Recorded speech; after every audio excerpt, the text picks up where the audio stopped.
Bom dia, alunos. Estamos retornando hoje para complementar a segunda unidade do nosso programa, que foi iniciada exatamente na semana passada. Como eu havia dito a vocês, eu seccionei e vamos fazer um complemento dela exatamente hoje.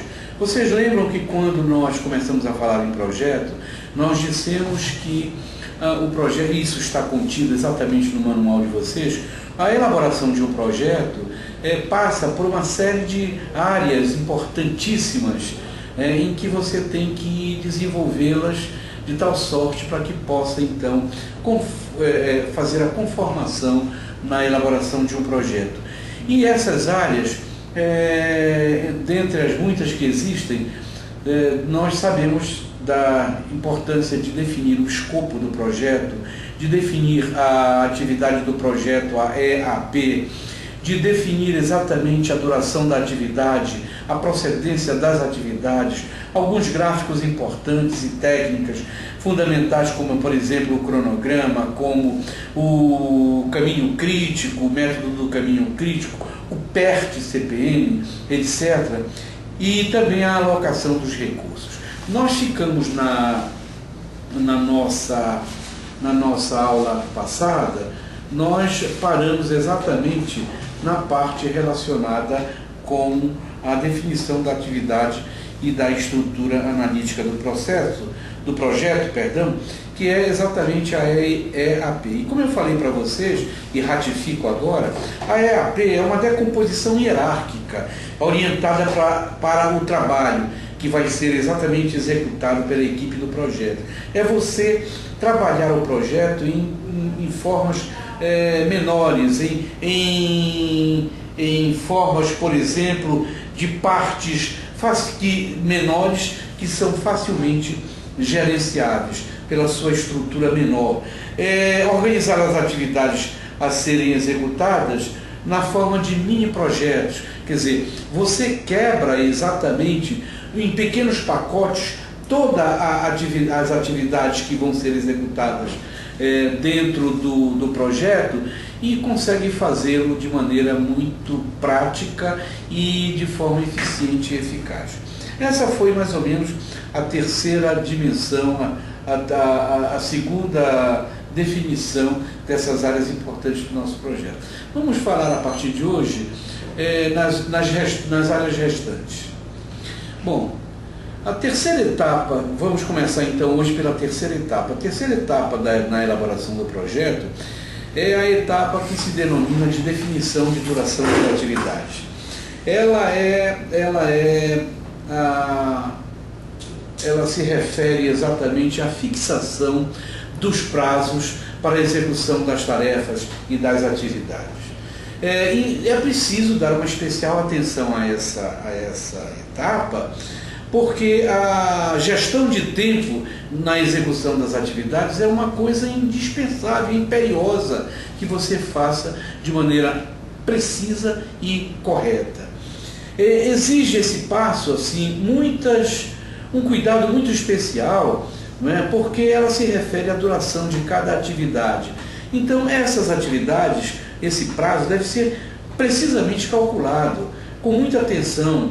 Qualquer invenção, qualquer chute, como se diz na gíria, qualquer aspecto dessa natureza cria um problema sério no futuro da elaboração do projeto. Deve-se buscar dados históricos, deve-se trabalhar aspectos técnicos de fontes seguras para se fazer as estimativas e as previsões desses prazos.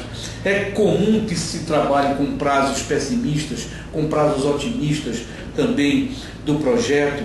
Existem, na verdade, algumas folgas que precisam ser levadas em conta para que você possa, afinal de contas, concluir de que as estimativas de tempo, os prazos estabelecidos, a duração das atividades têm que ser importantíssimas nesse contexto.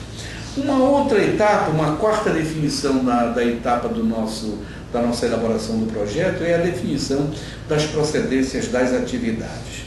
Refere-se às relações entre as atividades em um projeto. São as relações de precedência, são as atividades que devem ser executadas antes das atividades subsequentes. Essa questão é definida por motivos técnicos e por razões financeiras também. Você precisa saber com absoluta precisão, não é?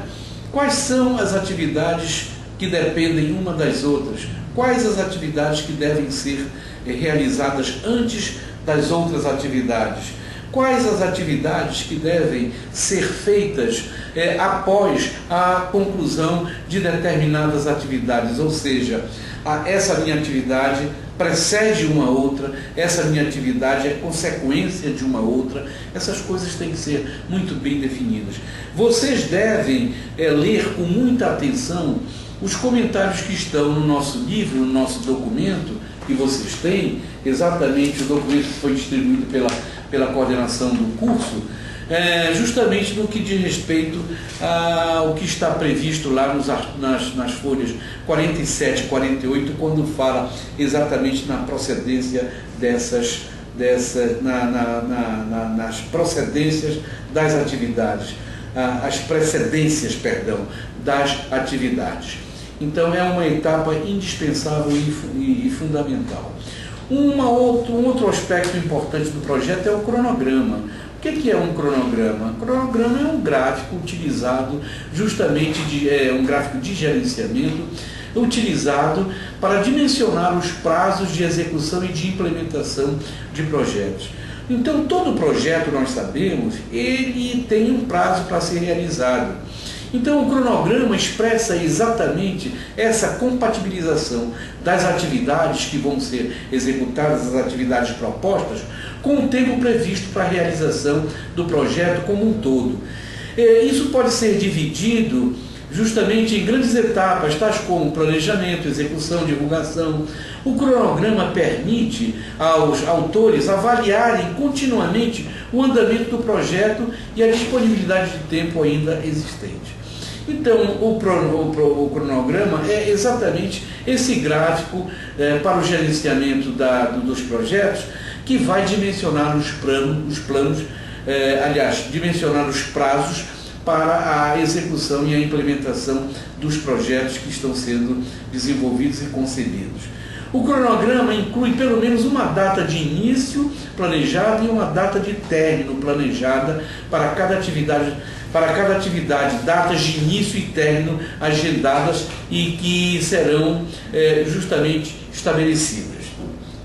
O cronograma é um instrumento gerencial de muita valia, porque te dá exatamente esse dimensionamento importante dos projetos.